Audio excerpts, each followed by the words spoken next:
భారత్లో వివాదాల పరిష్కారానికి సుదీర్ఘకాలం పడుతుందని దురభిప్రాయాన్ని తొలగించేందుకే మేధో సంపత్తి వాణిజ్య చట్టాలు అంశంపై విజయవాడలో అంతర్జాతీయ సదస్సు నిర్వహించినట్లు సుప్రీంకోర్టు న్యాయమూర్తి జస్టిస్ ఎన్వి రమణ స్పష్టం చేశారు.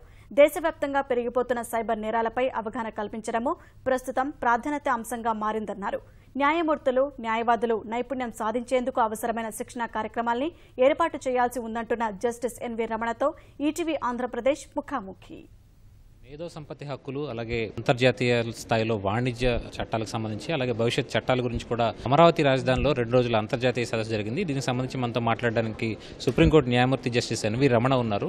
సార్, ఈ 2 రోజుల సదస్సులో ఏ అంశాలపై కీలకంగా చర్చించారు? ఇవి ఎలా ఉపయోగపడతాయంటారు? అమరావతి రాజధానిలో ఈ ఇంటలెక్చువల్ ప్రాపర్టీ రైట్స్ మీద, ఆర్బిట్రేషన్ మీద, అదేవిధంగా ఇన్ఫర్మేషన్ టెక్నాలజీ యాక్ట్ మీద, సైబర్ క్రైమ్స్ మీద, ఫ్యామిలీ లాస్ మీద, ల్యాండ్ డిస్ప్యూట్స్ మీద సదస్సు జరగటం అనేటటువంటిది చాలా సంతోషించదగ్గ విషయం. ఎందుకంటే రాష్ట్రం విడిపోయిన తర్వాత మరి ఇక్కడ ఉన్నటువంటి న్యాయవాదులకి ఈ కొత్త సబ్జెక్ట్స్ మీద అవగాహన కలిగించాల్సిందనేటటువంటి విషయంతో జెట్రో, ఈడీబీ, అదేవిధంగా Bezawada bar association, Asian lawyers of patents వాళ్ళందరితో సహకారంతో ఈ 2 రోజులు జరిగినటువంటి సదస్సు ఇక్కడ ఉన్నటువంటి దాదాపు ఒక 80 మంది న్యాయాధికారులు, ఒక 200 మంది దాకా న్యాయవాదులు, అంతేకాకుండా న్యాయశాస్త్రానికి సంబంధించినటువంటి టీచర్లు కూడా పార్టిసిపేట్ చేయడం జరిగింది. దీంతో ఇక్కడ ఉన్నటువంటి ప్రాంతంలో ఉన్నటువంటి ఈ న్యాయవాదులు కానీ, లిటిగెంట్స్కి కానీ ఒక చైతన్యం వాళ్ళ హక్కులకు సంబంధించినటువంటి విషయంలో చాలా సఫలీకృతమైందని అనుకుంటున్నాను. చాలా ఉత్సాహంతో అందరూ పాల్గొన్నారు. ఈ క్వశ్చన్ అండ్ ఆన్సర్ సెషన్స్ కూడా చాలా చక్కగా జరిగినాయి. దాంతో కొంత అవేర్నెస్ ఈ ప్రాంతంలో ఈ సబ్జెక్ట్స్ మీద వచ్చేటటువంటి అవకాశం ఉంది. హక్కులు కాపాడుకునే విషయంలో మన చట్టాలు బలంగా ఉన్నాయా, లేకపోతే దీంట్లో ఇంకా పరిపుష్టం కావాల్సిన అవసరం ఉందంటారా?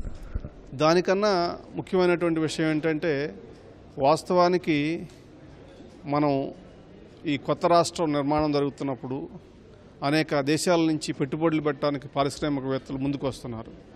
వాళ్ళు ఎక్కడికి పోయినప్పుడు కూడా మొదట అడిగేటటువంటి ప్రశ్న, మీ దేశంలో పెట్టుబడులు పెడితే మాకు న్యాయ సంబంధమైనటువంటి ఏదన్నా కేసులు కనుక వస్తే ఎన్ని సంవత్సరాలు పడుతుంది ఆ కేసుల పరిష్కారానికి అనేటటువంటిది ముఖ్యమైనటువంటి ప్రశ్న. ఎందుకంటే ఒక పెట్టుబడిదారు తన పెట్టుబడిని పెట్టేటప్పుడు ఈ విషయాన్ని మొదటిసారిగా అడుగుతాడు. దానికి తోడు భారతదేశంలో కేసులు చాలా కాలం నడుస్తాయి అనేటటువంటి ఒక దురభిప్రాయం ఉంది.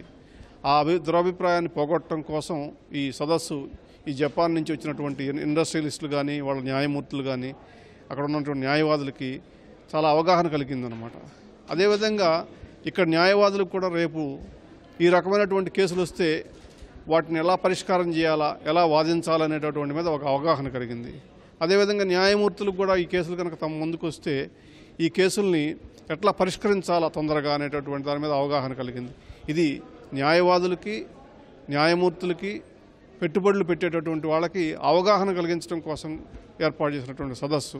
ఇటువంటి సదస్సులే విశాఖపట్నంలోనూ, అదేవిధంగా రాయలసీమ ప్రాంతంలో కూడా ఇంకొక సదస్సుల్ని ఏర్పాటు చేయాలని చెప్పేసి నేను ఈ జెట్రోని, అదేవిధంగా అక్కడ ఉన్నటువంటి బార్ అసోసియేషన్స్ని, ఈడీబీని కోరాను. వాళ్ళు అంగీకరించారు. త్వరలో ఆ ప్రాంతాల్లో కూడా సదస్సులు జరుగుతాయి. అంతేకాకుండా హైకోర్టు ఈ ప్రాంతానికి కొత్తగా ఏర్పడబడుతుంది కాబట్టి ఇక్కడ ఉన్నటువంటి న్యాయవాదులకి రాజ్యాంగం పట్ల అవగాహన కలిగించాలి. త్వరలోనే రాజ్యాంగ హక్కుల మీద, రాజ్యాంగం మీద ఒక అవగాహన కలిగేటటువంటి సదస్సును ఒకటి ఏర్పాటు చేయాలని చెప్పేసి నేను ఇక్కడ ఉన్నటువంటి ప్రభుత్వాన్ని, అదేవిధంగా న్యాయవాదుల్ని కోరాను. వాళ్ళు అంగీకరించారు. త్వరలో ఆ సదస్సులు కూడా జరుగుతాయి. ప్రత్యేకించి సైబర్ నేరాలు బాగా పెరుగుతున్నాయి. ఈ ప్రస్తుతం సైబర్ చట్టాలు కూడా పటిష్టం కావాలని చెప్పారు. ఇప్పుడు పరిస్థితి ఎలా ఉంది? దాని గురించి చర్యలు ఎలా ఉండబోతాయి? సైబర్ నేరాలు పెద్ద సంఖ్యలో జరుగుతున్నాయి, మీరు చూస్తున్నారు. జరిగినటువంటి ఇది కొత్తలా, ఇవాళ ఇన్ఫర్మేషన్ టెక్నాలజీ అనేటటువంటిది ఒక కొత్త ఏరియా. ఇక్కడ ఉన్నటువంటి న్యాయవాదులంతా కూడా సివిల్, క్రిమినల్కి సంబంధించినటువంటి కేసులో నిష్ణాతులు, చాలా తెలివైనటువంటి వాళ్ళు, చాలా సంవత్సరాల నుంచి ఆ కేసు పరిష్కారం చేస్తున్నటువంటి వాళ్ళు. కాకపోతే ఈ కొత్త చట్టాలు ప్రత్యేకించి సైబర్ క్రైమ్స్ మీద జాతీయంగా కూడా, అంతర్జాతీయంగా కూడా అనేక విషయాలు ఇంకా సెటిల్ కావాల్సి ఉన్నాయి. ఎందుకంటే ఆ నేరాలు వేరే రూపంలో ఉంటాయి. ఇది ఒక జరిగేటటువంటి ఒక క్రిమినల్ చర్యలాగా ఇమీడియట్గా ఒక ముద్దాయిని పట్టుకోవటం, ఆ ముద్దాయి ఒక హత్యకో లేకపోతే ఒక నేరానికి సంబంధించినటువంటి వస్తువులను సేకరించడం, దానిలో మనకు ఆల్రెడీ కావాల్సినటువంటి ఎక్స్పర్టైజ్ ఉంది. ఈ సైబర్ నేరాల గురించి ప్రత్యేకమైనటువంటి ఎక్స్పర్టైజ్ నాలెడ్జ్ కావాలా. అందుకని చెప్పేసి ఏంటంటే ప్రాథమికంగా ఒక అవగాహన కలిగించాలా. అదేవిధంగా పోలీసు వ్యవస్థ, న్యాయ వ్యవస్థ, న్యాయవాదులు ఈ ముగ్గురు కూడా ఫస్ట్ ఈ చట్టాల మీద అవగాహన లేకపోతే చట్టం గట్టిగా ఉన్నప్పటికీ కూడా అది ఇంప్లిమెంట్ చేయలేకపోతే ఉపయోగం లేదు. అందుకోసమే ఈ సదస్సు ఏర్పాటు చేయడం జరిగింది. ప్రత్యేకించి వాణిజ్య కోర్టులు ఈ ప్రాంతంలో ఎక్కువ ఏర్పాటు కావాలి, మేధో సంపత్తి హక్కులు కాపాడడం అన్నారు. మీ అభిప్రాయం ఏంటి? ఎట్లా ఈ పరిస్థితి రాబోతుంది? భారతదేశ ప్రభుత్వం గత సంవత్సరం క్రితం ఈ వాణిజ్య కోర్టుల్ని ఏర్పాటు చేయాలనేటటువంటిది పెట్టుబడిదారులకు సంబంధించినటువంటి కేసులను కనుక త్వరగా పరిష్కారం చేయకపోతే పెట్టుబడులు వచ్చేటటువంటి అవకాశాలు తగ్గిపోతున్నాయి. కాబట్టి వాణిజ్య కోర్టులు అనేటటువంటి ఏర్పాటు చేయాలని చెప్పేసి ఒక చట్టం చేయటం, న్యాయ వ్యవస్థను కూడా రిక్వెస్ట్ చేయడం జరిగింది. దానికి తోడు భారతదేశంలో బొంబాయి, అదేవిధంగా ఢిల్లీ, చెన్నై ప్రాంతాల్లో already special fast track courts for commerce ఏర్పాటు చేయడం జరిగింది.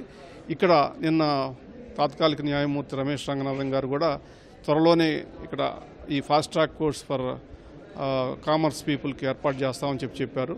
అది జరిగితే ఏమవుతుందంటే పెట్టుబడిదారులకు ఒక ఇష్యూరెన్స్, అంటే తొందరలో కేసులు పరిష్కారం అవుతాయి అంటే వాళ్ళు ముందుకు వస్తారు. దానివల్ల పెట్టుబడులు వస్తే కొంతమందికి ఉద్యోగ అవకాశాలు వస్తాయి, ఈ ప్రాంతం అభివృద్ధి చెందుద్ది అనేటటువంటిది నా అభిప్రాయం. మొత్తానికి అమరావతి రాజధానిలో జరిగినటువంటి సదస్సు విజయవంతమైంది. అలాగే ఇలాంటి సదస్సులు మరికొన్ని నిర్వహిస్తామని చెప్పి కూడా సుప్రీంకోర్టు న్యాయమూర్తి జస్టిస్ ఎన్వి రమణ చెప్తున్నారు. కెమెరా పర్సన్ నాగరాజ్తో కలిసి ధనంజయ్, ఈటీవీ న్యూస్, విజయవాడ.